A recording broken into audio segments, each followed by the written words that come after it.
Chapter 35. From the central command position, Halt and Iraq watched as the smooth drill of the archers caused havoc among the Temujai ranks. Now that the attacking force was aware of them, Will's men had no chance to repeat the devastating casualties of those first 3 volleys that had all but wiped out a complete Yulan. But the regular, massed fire of 100 archers and Will's accurate direction was breaking up attack after attack. In addition, the Temujai now realized that their own favorite tactic had been effectively countered. If they sent one group into close combat while another stood off to provide covering fire during the withdrawal, they knew that the second group would instantly come under fire from the archers on the Skandian right flank. It was a new experience for the Temujai. Never before had they encountered such disciplined and accurate return fire. But they were no cowards, and some of the commanders were now substituting raw courage and ferocity for tactical ploys. They began to storm towards the Skandian line, abandoning their bows and drawing sabres, trying to break through in close-in fighting, determined to bury the Skandians under sheer numbers if necessary. They were brave and skillful fighters, and against most adversaries they might have faced, their ploy would probably have succeeded. But the Skandians revelled in hand-to-hand fighting. To the Temujai it was a matter of skill. To the Northerners it was a way of life. "This is more like it," Iraq bellowed cheerfully as he moved forward to intercept 3 Temujai scrambling over the earthen bulwark. Halt felt himself shoved to one side as Ragnak rushed to join his comrade, his own battle-axe causing terrible havoc among the small, stocky warriors who were swarming over their position. Halt stood back a little, content to let the Skandians take on the brunt of the hand-to-hand fighting.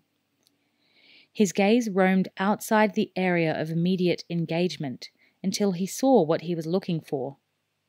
One of the Temujai marksmen, recognizable by the red insignia on his left shoulder, was searching the milling crowd of men for the Skandian leaders.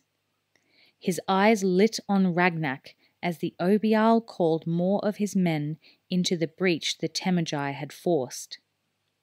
The recurve bow came up, the arrow already sliding back to full draw. But he was 2 seconds behind Halt's identical movement, and the ranger's huge longbow spat its black-painted shaft before the Temujai had reached full draw.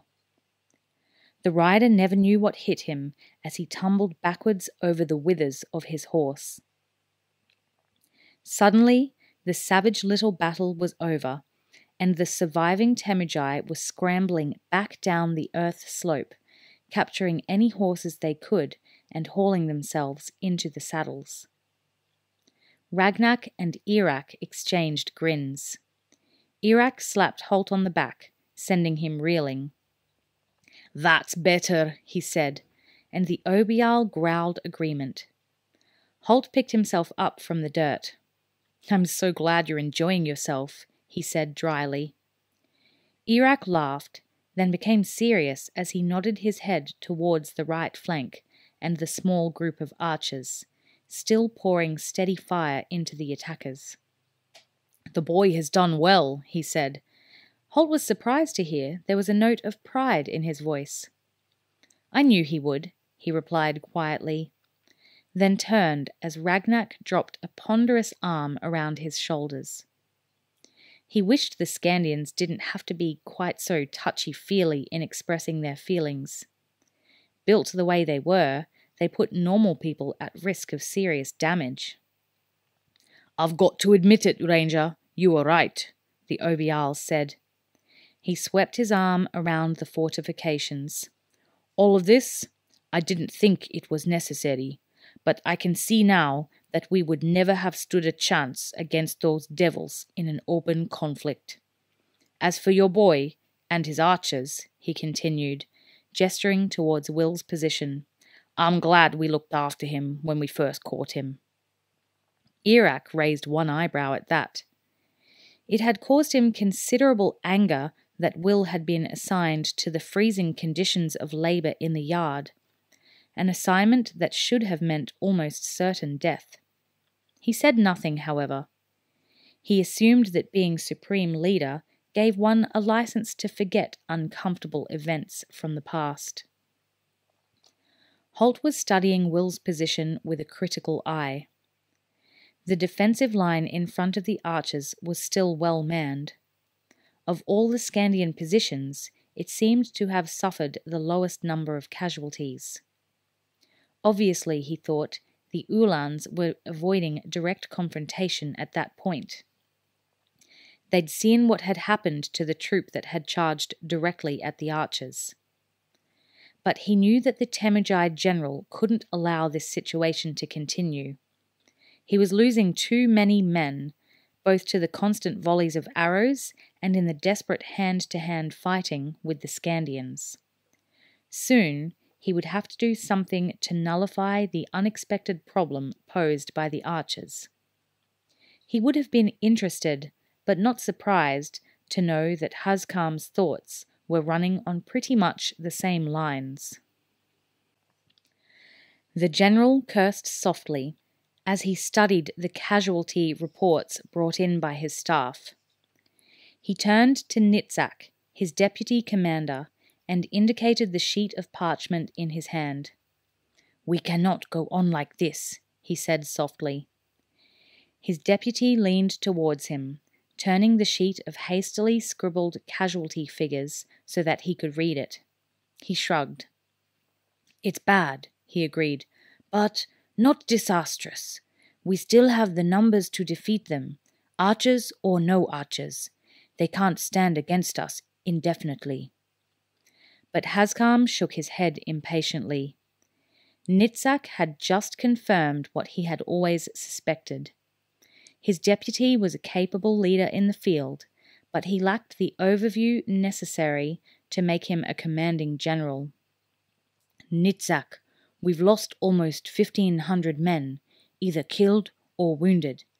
That's nearly a quarter of our effective force. We could easily lose that many again if we keep on like this." Nitzak shrugged. Like most Temujai senior officers, he cared little for the size of his casualty reports, as long as he won the battle.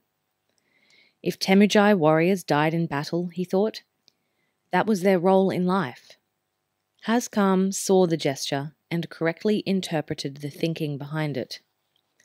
"We're 2,000 kilometers from home," he told his deputy. "We are supposed to be subjugating this frozen little corner of hell so that we can mount an invasion of the Ara land.